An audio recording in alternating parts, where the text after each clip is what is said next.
یہ ہے کہ جو آپ سوء ادب کے مرتکب ہو رہے ہیں نبی اکرم صلی اللہ علیہ وسلم کی بارگاہ میں، ہاں توقف کریں، غور کریں، تحقیق کریں، معلوم ہو کہ یہ حدیث پختہ نہیں ہے، مستند نہیں ہے، پھر دوسری بات ہے بالکل۔ اور یہ جان لیجئے ہمارا جو معاشرہ ہے اس کا ایک قانونی جو ہے احاطہ ہے۔ یہ بھی سورہ حجرات کی پہلی آیت ہے، یا ایھا الذین آمنوا لا تقدموا بین یدی اللہ ورسولہ۔ اللہ اور اس کے رسول کے احکام کا دائرہ ہے، اس کے اندر اندر رہو، باہر نہیں نکل سکتے۔ لیکن اس دائرے کے اندر ایک مرکزی شخصیت جس کی دل آویزی، جس کا حسن سلوک، جس کا حسن کردار، جس کا حسن اخلاق مرکز بن جائے، تمام لوگوں کی جذباتی محبت کا مرکز بن جائے، اگر یہ نہیں ہوگا تو معاشرہ مضبوط نہیں ہوگا۔ محض قانون اور دستور پر معاشرہ مضبوط نہیں ہوتا۔ کسی شخصیت، اب آپ کو معلوم ہے آخر ہندوستان کے معاشرے میں گاندھی کا ایک مقام ہے کہ نہیں ہے؟ آخر یہ سارا معاملہ چل رہا ہے اسی کے گرد کے نہیں؟ ماؤ زے تنگ کے معاملہ ہے کہ نہیں ہے؟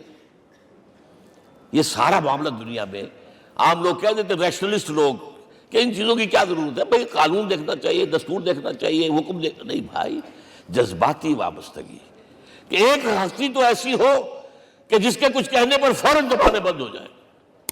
اور اس کا نقشہ میں سعودی عرب میں دیکھتا ہوں، اگر وہاں کے دو بدو لڑ رہے ہوں سخت اور ایک دوسرے کو کھانے کو دوڑ رہے ہوں، کوئی شخص کہتے صلی علی النبی، فوراً خاموش۔ معلوم ہوتا ہے آگ کے اوپر کسی نے پانی ڈال دیا، خاموش، صلی علی النبی، صرف یہ کہنے سے۔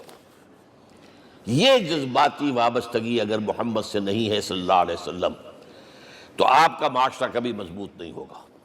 یہ مرکزی شخصیت، یہ مرکز ہے، اسی لیے ان کے احترام کا یہ درجہ ہے، کیونکہ اس سے کیا ہوگا؟ تمہارا شیرازہ بکھر جائے گا۔ اگر ان کے ساتھ جذباتی محبت نہیں ہوگی تمہارا شیرازہ بکھر جائے گا۔ یہ آیا معاملہ۔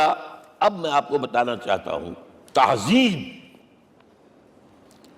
ہمارے ہاں اصل میں بدقسمتی سے ہم سیرت کی تقریریں کرتے ہیں، حضور کی عظمت بیان کرنے کی کوشش کرتے ہیں۔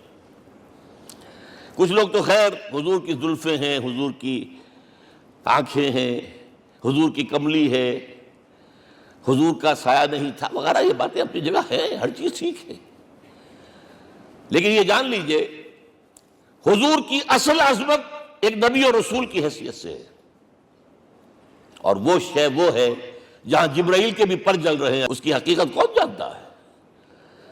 میں ایک مثال دے رہا ہوں آپ کو کہ حضور 100 میں وصال رکھا کرتے تھے۔ آج روزہ رکھا، شام کو افطار نہیں کیا، وہ رات کو چل رہا ہے روزہ، اگلے روز پھر وہ کنٹینیو کر رہا ہے شام تک، 2 دن کا 100 میں وصال، 3 دن کا بھی رکھتے ہیں۔ صحابہ نے اجازت چاہی، حضور ہمیں بھی اجازت دے دیں، نہیں، آج کے حضور آپ تو رکھتے ہیں، ہمیں منع کرتے ہیں۔ اب سنیے، ایکم مثلی، تمہیں سے کون ہے مجھ جیسا؟ ابھی تو عند ربی، میں تو اپنے رب کے پاس رات گزارتا ہوں، ہوا یطعمنی ویسقین، وہ مجھے کھلاتا اور پلاتا ہے۔ کیا سمجھیں گے ہم؟ کیا ہماری سمجھ میں آئے گا؟ یہ معاملہ نبوت کے جو اسرار و رموز ہیں، ان کا جو مقام اور مرتبہ ہے، وہ کوئی نبی پہچان سکتا، غیر نبی تو پہچان ہی نہیں سکتا۔ ایک ڈاکٹر کا کیا مقام ہے اپنے فن میں؟ وہ کوئی ڈاکٹر ہی سمجھ سکے گا نا، غیر ڈاکٹر کہاں سمجھے گا؟ اور حقیقت میں وہی سمجھے گا جو اس سے بھی اوپر کا ڈاکٹر ہے، نیچے والا تو نہیں سمجھ سکتا۔ جو کمتر ہے وہ تو صرف اوپر دیکھے گا، اللہ اللہ خیر صلی اللہ، جو اوپر ہے اور ظاہر ہے محمد سے اوپر کوئی نہیں صلی اللہ علیہ وسلم۔ یہی وجہ ہے، دیکھیے شیخ سعدی کو کیا کہنا پڑا، یا صاحب الجمال و یا سید البشر من وجهك المرير لقد نور القمر لا يمكن الثناء كما كان حقه بعد از خدا بزرگ توئی قصہ مختصر۔ اے محمد صلی اللہ علیہ وسلم، آپ کی ثنا جیسے کہ حق ہے ہو ہی نہیں سکتی۔ غالب اس سے بھی آگے گیا ہے، میں بات ابھی آپ کو سناتا ہوں شعر اس کا۔ آپ کی ثنا کا حق ادا ہو ہی نہیں سکتا، بس ہم یہ جانتے ہیں اللہ کے بعد آپ کا مقام. غالب جو آگے گیا ہے کہتا ہے غالب ثنائے خواجہ بیزداں گذاشتیم کہاں ذات پاک مرتبہ دان محمد است.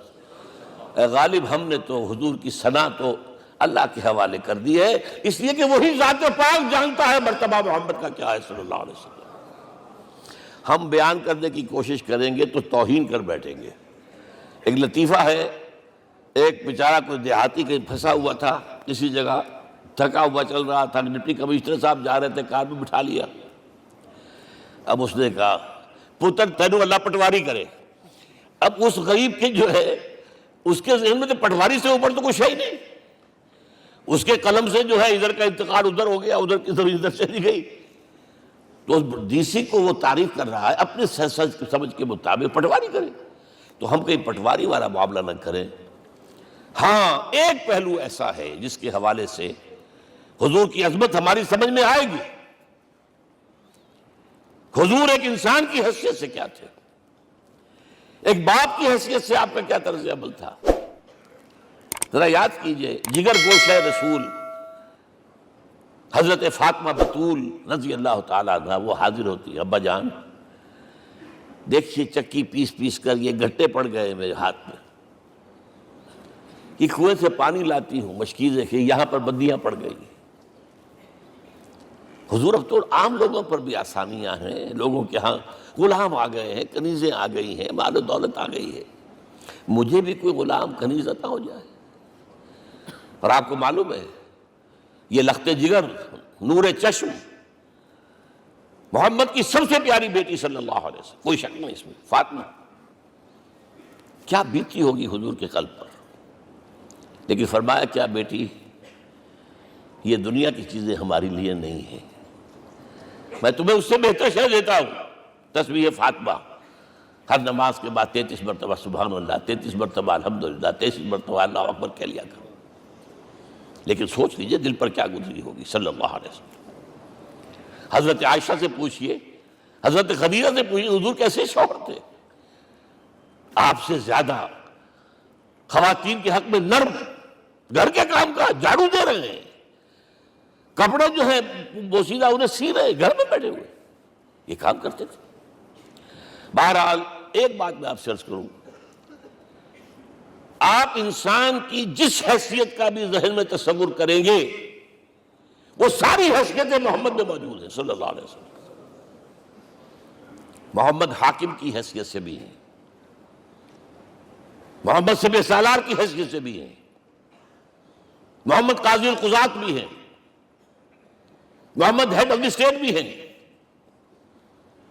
محمد بیویوں والے بھی ہیں، اولاد والے بھی ہیں، محمد 5 وقتہ امام بھی ہیں، جمعہ کے خطیب بھی ہیں، مدرس قرآن بھی ہیں، مربی بھی ہیں، مزکی بھی ہیں، اور ہر میدان میں بلند ترین مقام.